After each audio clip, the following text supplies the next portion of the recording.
Yeah, because it's not like just enough to be anti-racist in your head, is it? I mean, to be anti-racist or to be not be racist was something I felt definitely brought up to do as kids. And in our day, it was that old-fashioned idea that we were supposed to be colourblind. You know, we weren't supposed to notice, you know, the colour of somebody's skin was the least important thing about them.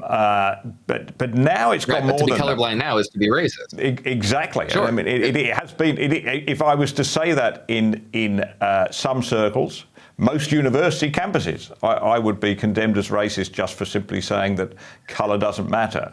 But where do we get to this idea that in order to be anti-racist, you actually have to work to be anti-racist? You have to go through you have to do the gestures of taking the knee and so forth. When did that change happen and why? Well, the origins of this philosophy are far back in the 20th century, and a lot of that is back in. I did a lot of that spade work in my first book, which is on unjust social justice and the unmaking of America, because this is just a manifestation of social justice activism. In the United States, there's this controversy right now over what is woke? What does woke mean? Does it have any sort of real universal definition? And if it doesn't have a universal definition, does anybody who uses it particularly as an epithet or a pejorative really even know what they're saying? The design there, transparently, being to anathematize the word and to throw brushback pitches at people who use it as an epithet to get them to stop using it, because it has become a liability for progressives. It no longer advances the progressive project in America. It's become something that you would say in order to just dismiss an activist in the social justice left. Some of the origins of this philosophy, I think you talked about briefly this anti-racism idea, and that is much more of a modern social justice theory.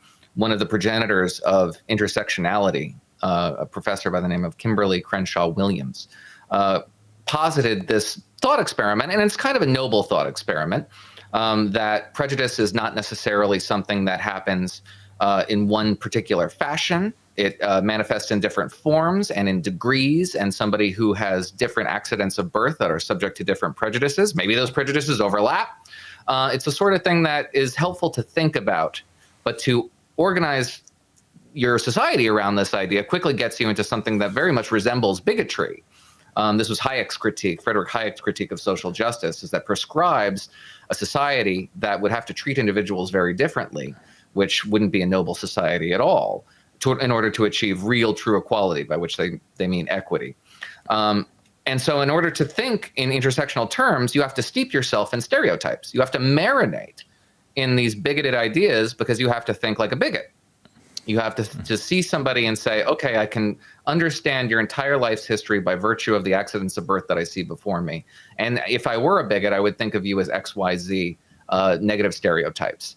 And now, to counteract that in your mind, if you think in intersectional terms, you would say, okay, well, then I need to organize society around those stereotypes in order to correct for them.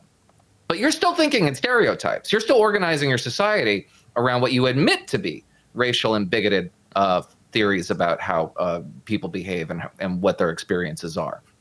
This all originates in the 20th century. It has become an organizing philosophy now, partly because of this particular generation that's upcoming now has a fixation with safety and with preserving comfort and safety over the excesses of liberty.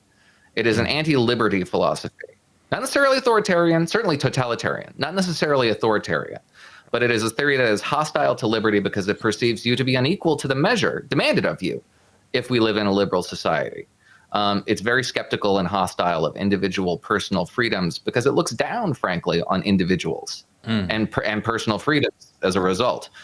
So it is new in the sense that it has manifested in this particular form of activism, which is kind of at one simultaneously menacing and also hilarious. I tried to capture that as much as possible in this book. But it's a very old theory of how society should organize themselves.